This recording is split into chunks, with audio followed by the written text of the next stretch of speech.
I, 35-year-old female, and my husband, 35-year-old male, have 2 little boys, and our oldest is just now getting into Santa and the magic of Christmas, which is also my favorite time of year. Last year we had a newborn and a 1-year-old, and I felt bad that my mother-in-law, 70-year-old female, was alone, divorced, grown kids, we are the only ones in town, and invited her to come over for Christmas Eve and stay the night to experience the magic with our kids. Little did I know that this gesture would turn into her taking over making cookies with our oldest, inserting herself to watch movies with him and play games without me and my husband. While it was sweet, the worst part was that she decided she was Santa without mentioning it to us until the kids went to bed and put out all these toys for both of them, and was shocked when I said, "Well, we have gifts from Santa too we want to put out." Essentially, she took over the role of parent, and it crushed me. Yes, my kids were too little to understand, but she made sure she was in every video photo, helping them with every present. Her behavior was over the top and made me feel like she was trying to be the mother. She has done this in other areas of our lives, but we have let it go because she is alone, and we want to have a relationship with our kids because my husband and I never knew our grandparents. This year, we are celebrating Christmas at her house. Literally, all day from 9 a.m. to 5 p.m. will be spent at her house. So I said this year it will just be the 4 of us at our house alone on Christmas Eve and Christmas morning. Then we will go to her house. She was livid and proceeded to say in front of our kids that she will go tell Santa that he can go to her house too. I said no, Santa only comes here because this is where the kids live. And she stormed off. I tried to clarify with her that she is welcome to give the kids what she wants, but they are gifts from Grandma, not Santa. While my husband backed me in the moment, it didn't feel like enough. He just repeated what I said and made it seem like it was my choice, which is fine, and I can hold the line, but it was frustrating. When I spoke to him about it, he defended her, saying that she just wants to be with family and join in the magic of Santa, which I said I want her to be a part of this. But she is taking over my role as a mother and my magic. She already did this with her 3 kids. I'm the mom, it's my turn. I stood my ground and said we will be with her all day. I'm just asking for us to spend the night together as our family of 4 and an hour or 2 in the morning to do Santa together. He then threw out why I was making it such a big deal because he hates the idea of doing the Santa and lying to the kids. Am I the jerk for not letting my mother-in-law join us for our Christmas Santa? Edit. Thank you for all your comments. This is my first post, so I didn't want it to be too long. There seemed to be some questions on her involvement last year, and I may have downplayed it. By saying she took over, she literally took over. While yes, we wanted family around and for all to enjoy the holidays, she was overbearing and overwhelming. She kicked us out of the kitchen, saying it was her tradition to make cookies. My husband never did cookies with her. She fought with my husband over the movie to watch because she didn't want to watch a kids' movie while my son wanted to watch an animated one. So, she sat him on her lap and proceeded to talk to him about watching her movie. And then she ridiculed us for letting him eat cookies with her, saying that it was too much sugar. On Christmas morning, she actually pouted and got mad at my 2-year-old for not playing with the toys she got him as Santa, and almost told him she was Santa. To top it off, she then lectured me on having my boys too close in age because she did the same thing and I was going to be miserable. These are half the stories that happened. It was not enjoyable or a happy little celebration. It was miserable. I'm not trying to take any magic away from her. I just want our own time together and not have her be in every little thing. Honestly, I don't care if Santa goes to her house, but because her reactions are that she is Santa, not us, and trying to step in because my husband isn't so keen on it, that's where I want to draw the line. She's one that, if you give her an inch, she will take a mile. Now, for a few comments before the update. Comment 1. Not the jerk. Your kids aren't her do-overs. She is grandma, not mother.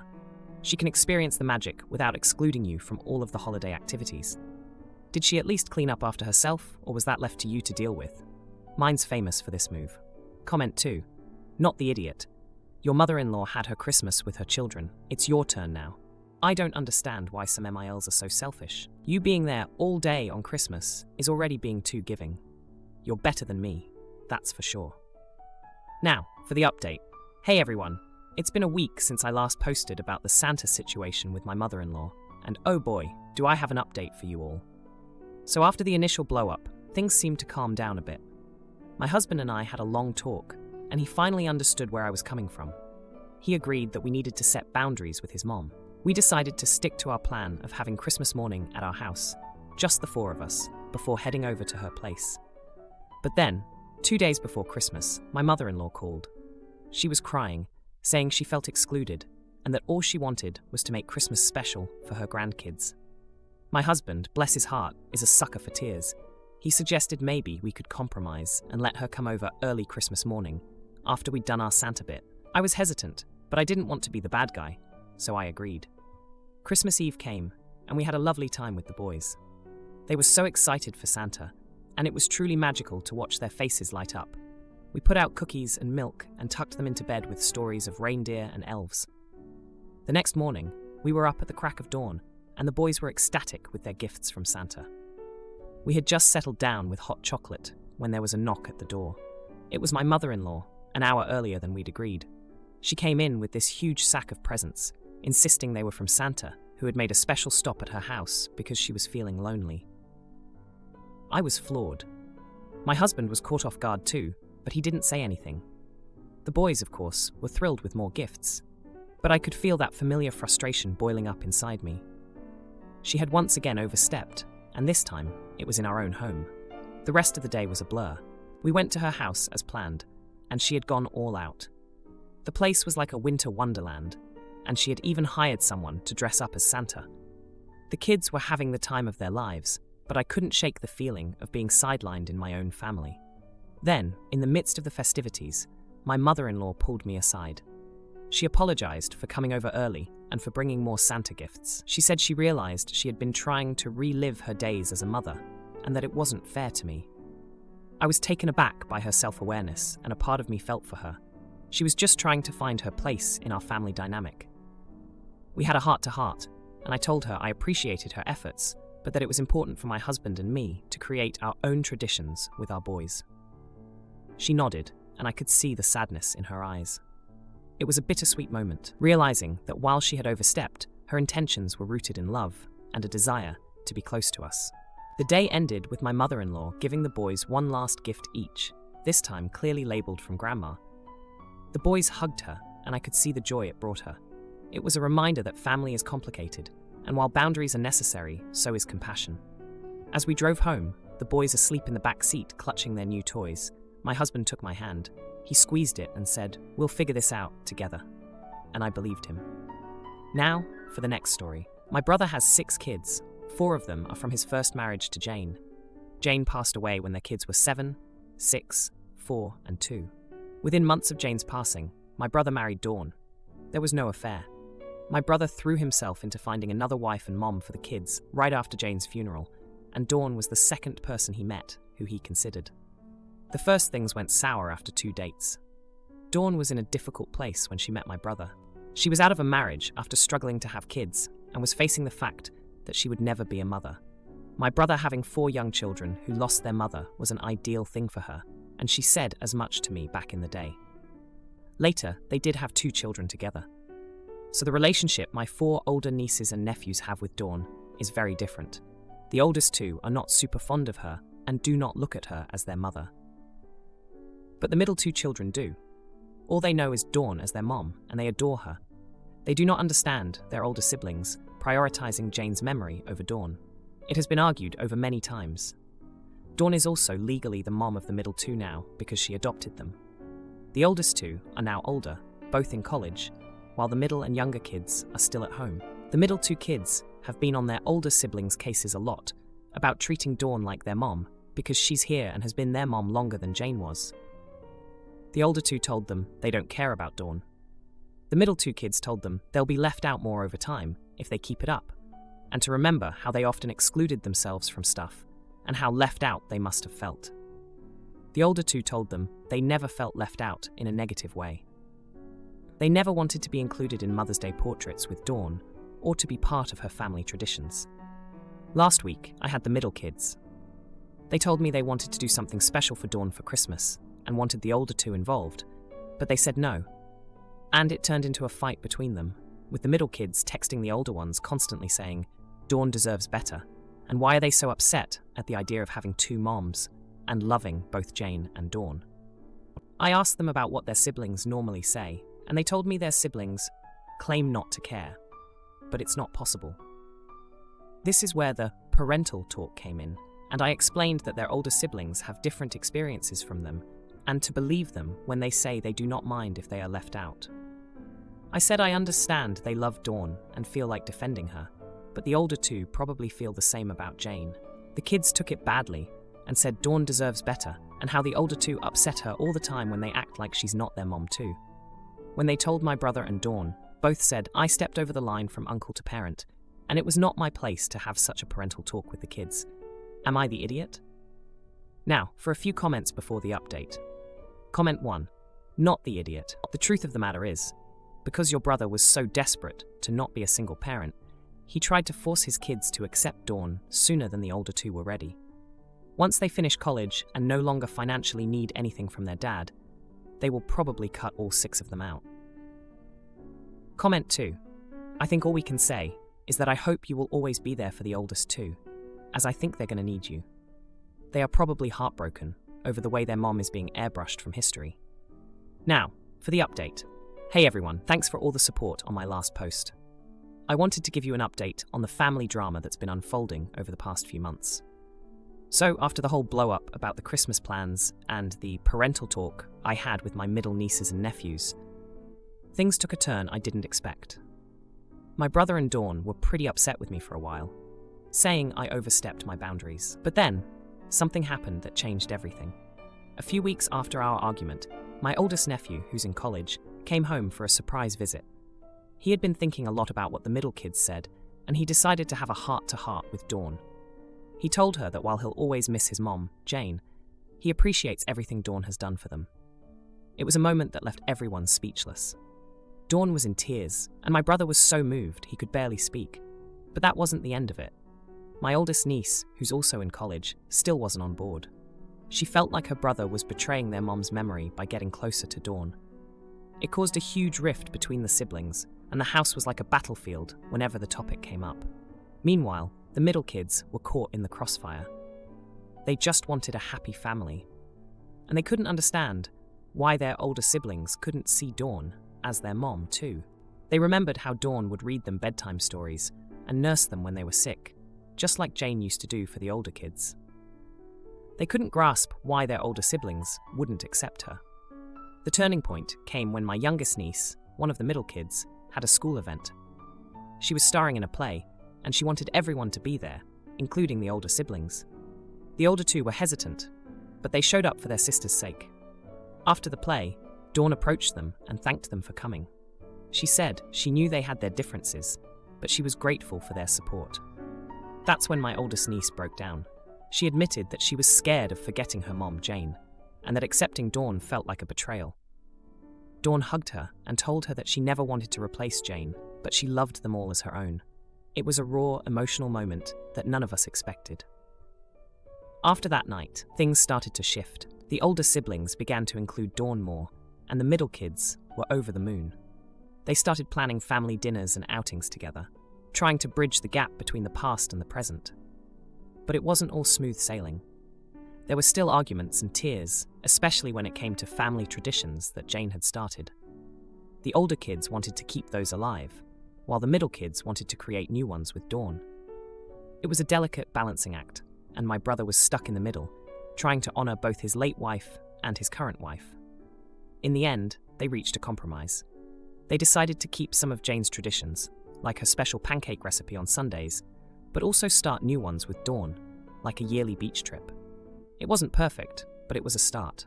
As for me, I've been trying to stay out of the drama and just be there for all of them.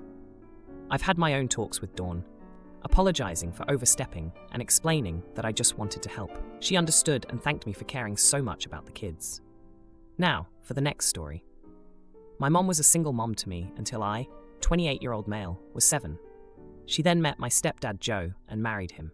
Joe had been divorced for 3 years and had 2 kids, a 6-year-old female and a 4-year-old male at the time. Joe's relationship with his ex-wife was hostile, possibly the most hostile I have ever witnessed, even today. Joe's ex decided that she and Joe's kids should never treat my mom with respect, and she had them treating my mom like she was the other woman. I was upset for my mom at the time, and she told me they would grow up and realize what their mom had done, and they would come around, at least to the point of being civil. I think at some point, my mom saw her stepkids as a challenge she needed to win. She went out of her way to win them over, and there were many times it came at my expense. The worse they treated her, the more she focused on them and forgot she had an actual son who loved and needed her. Joe was fine, but he worked a lot, so I felt abandoned by my mom, and I felt like my mom wouldn't even notice if I was gone. When Joe's kids were teenagers, their mom died and they moved in with us permanently. Before this, they were at our house every other week. Them moving in was hell. They would yell insults at my mom on a daily basis, would tell her they wished she had died instead of their mom, and they called her a disgusting, repulsive intimacy worker who infected everyone she met. They spread a rumor around high school that mom had cheated on Joe and had infected him. Joe had his kids in therapy, he had talks with them, and issued consequences for their mistreatment of my mom. But at no point did it stop, and equally, at no point did my mom give up. When I moved out for college, it became clear to me that mom was going to stay more concerned with her stepkids than with me. She was disinterested when I introduced her to my wife. We met in college. She really didn't take much interest in our wedding planning. She was busy trying to get Joe's kids to see her because once they moved out, they told Joe they would only see him alone. Once or twice his kids asked my mom for money, and that kept her holding on. When my wife and I had our first child, I gave up. My mom showed zero interest and didn't make any effort to meet my daughter for weeks. And when she did meet her, there was still zero interest. Joe went to his kids for Christmas this year and left my mom home. Mom sent me a text saying this, and I ignored it. 2 days ago, she left a voicemail saying I should have invited her to my house for Christmas, so she wasn't alone and could be with her son and grandchildren. I called her right back and told her she can't discard us and then expect me to invite her to Christmas. I told her she wanted to chase people who would rather see her dead and would dance on her grave than her son, who loves her, so she can frick off and leave me alone and stop trying to make us her consolation prize. Mom claimed I was cruel and out of line with how I treated her. Am I the idiot? Now, for a few comments before the update. Comment 1. Not the idiot. You have said what you needed to say, and now it is probably time to move on with your life. It does not sound like she is ever going to be who you need her to be, and it is a big loss, I am sure. If those ungrateful brats and her so-called husband had invited her to Christmas, you would never have been a consideration to her. As hard as it is, I hope you are able to let go and focus on your wife and baby. They are your family now. She does not deserve to keep using you as second best. Comment 2. Not the idiot. She was the cruel one. She also does not seem to have much sense. I can appreciate her trying to make an effort in the beginnings, but at a certain point she needed to stop trying so hard. I do not mean give up altogether, but cut her losses until they grow up and apologize. She did not, and look where it got her. Also, her husband left her and went to visit his kids where she was not invited. Instead of some self-reflection, she takes it out on her son. Now for the update. Hey Reddit, back with an update on the situation with my mom. It's been a wild 3 days since I last posted, and things have taken some unexpected turns. After I hung up on my mom, I was fuming. I couldn't believe she had the nerve to call me cruel after years of neglect. But then, late that night, I got a call from Joe. He sounded more defeated than I'd ever heard him. He told me that he had just found out something that turned everything upside down. Turns out, Joe's kids had been lying to him for years. They had told him that my mom was the one who had been spreading rumors about them, not the other way around. Joe had discovered a bunch of old emails and messages on his daughter's laptop that laid out their entire scheme. They had been manipulating him against my mom, making it seem like she was the villain in their story. I was shocked. I mean, I knew they didn't like her, but to go to such lengths? It was a betrayal that cut deep for Joe. He apologized to me for not seeing it sooner and for the way things had been. He asked if he could come over to talk in person. When Joe arrived, he looked like a man who had lost everything. He told me he had confronted his kids and they had admitted to everything. They had been angry about the divorce and their mom's death, and they took it out on my mom. They thought if they could drive her away, they could have their dad to themselves.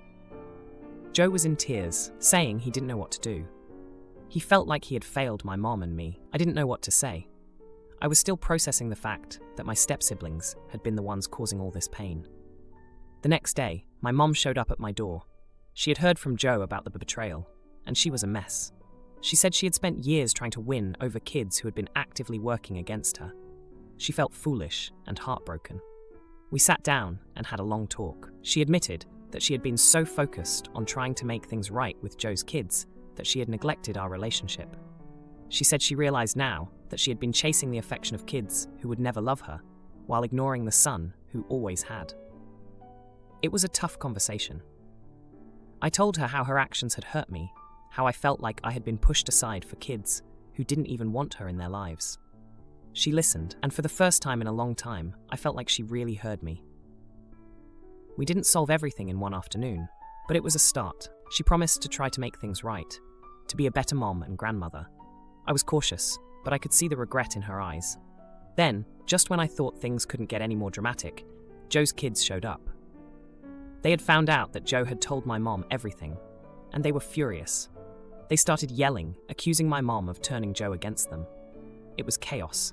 Joe stepped in and told them that he knew the truth, that he had seen the proof of their lies. They tried to deny it, but it was clear they were caught. They left in a huff, saying they wanted nothing to do with any of us. It was a lot to take in. My mom and Joe were left reeling from the betrayal, and I was left wondering where we all went from here. But one thing was clear. My mom and I had a chance to rebuild our relationship, and that was something worth trying for. If you liked this video, you'll probably like these too. Also, while you're here, please consider subscribing. It's your support that keeps this channel alive and allows me to make better and longer videos. Have a great day.